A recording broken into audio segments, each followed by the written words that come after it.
The Alabaster Tear. The city was drowning in a November rain, and Detective Arthur Keeler felt like he was sinking with it. His trench coat was soaked, and the coffee in his hand had long gone cold. He stood outside the Croft estate, a Victorian monolith that loomed over the rain-slicked street like a forgotten gargoyle. The call had been unusual. "He's dead, Detective," Sergeant Israel had said, his voice tinny over the phone. "In his study. Problem is, the room was locked from the inside." Keeler grunted and pushed his way inside. The house was opulent, but cold, smelling of old money and dust. The victim, Silas Croft, was a recluse who hadn't been seen in public for years. The study was exactly as Harris described. Croft, a man in his late 60s, was slumped in his high-backed leather chair. His eyes were wide open, frozen in an expression of pure, unadulterated terror. His skin was pale, but there wasn't a mark on him. "Coroner's preliminary," Harris whispered, as if afraid to disturb the dead. "Massive heart attack. Looks like he was literally frightened to death." Keeler's eyes scanned the room.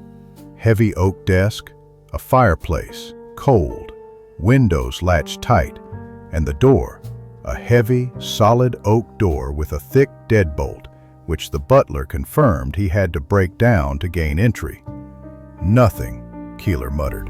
"No weapon, no poison, no—" His gaze stopped.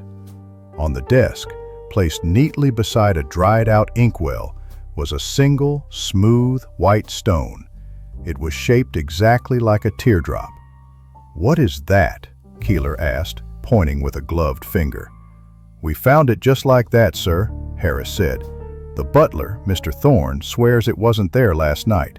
He calls it the Alabaster Tear." Keeler interviewed the butler. Thorne was a man carved from ice, but even he seemed shaken. "Mr. Croft, he was paranoid, Detective," Thorne said, wringing his hands. "For the last 2 weeks he refused to leave that study. He kept hearing things." "Hearing what?" "A whisper, sir. He said it was a woman calling his name from the walls. He said she was coming to collect." "Collect what?" Thorne looked down. "He never said. He just had the deadbolt installed last week. He said no one would get in. He was wrong." Keeler returned to the study. A man frightened to death in a perfect panic room. A whisper in the walls. An alabaster tear. It felt like a ghost story, but Keeler didn't believe in ghosts. He believed in people. He spent an hour in that room. He tapped the walls, checked the chimney flue, even inspected the ceiling. The plasterwork was ornate, covered in Victorian-era vines and flowers. And in the center, he saw it. A tiny, almost invisible discrepancy. A small, circular plaster rose that was just slightly discolored. He pulled over the heavy desk chair and stood on it. He pushed the rose. It didn't budge. He twisted it. With a faint click, the plaster rose came loose, revealing a dark, brass-rimmed hole the size of a silver dollar. It was a speaking tube, an old, disused servant's feature. "Harris," Keeler barked, "where does this lead?" A search of the blueprints led them to the attic, to a small, forgotten room directly above the study. It was empty, save for dust and a single wooden stool placed directly over the other end of the speaking tube. "He wasn't haunted, Harris," Keeler said, his voice low and angry. "He was hunted." The who came quickly after that. Silas Croft hadn't just been a recluse, he had been a swindler. Decades ago, he'd stolen the entire inheritance of his business partner, a man who died penniless, leaving behind a wife and a young daughter. The wife died of a broken heart. The daughter, Alara, disappeared. They found her in a small flat downtown. She was an actress, a master of vocal mimicry. She didn't resist. "He locked himself in," Keeler said, standing in her flat. The Alabaster Tear was on her mantelpiece, a whole jar of them. Alara smiled.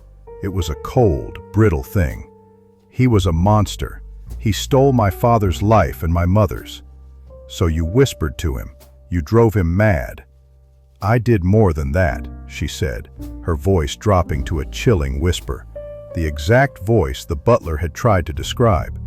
I told him I was his wife's ghost. I told him I was coming through the walls. For 2 weeks I was his only companion, his priest, his executioner. And last night? Keeler asked. Last night, I told him I was no longer in the walls. I told him to look at his desk, that I had left him a tear for all the ones my mother shed. And then, her voice was barely audible, I told him, I'm in the room with you now. Keeler stared at her. A murder committed with a single word. He locked the door to keep the world out, Alara finished, picking up a white stone. But he was the one who let me in.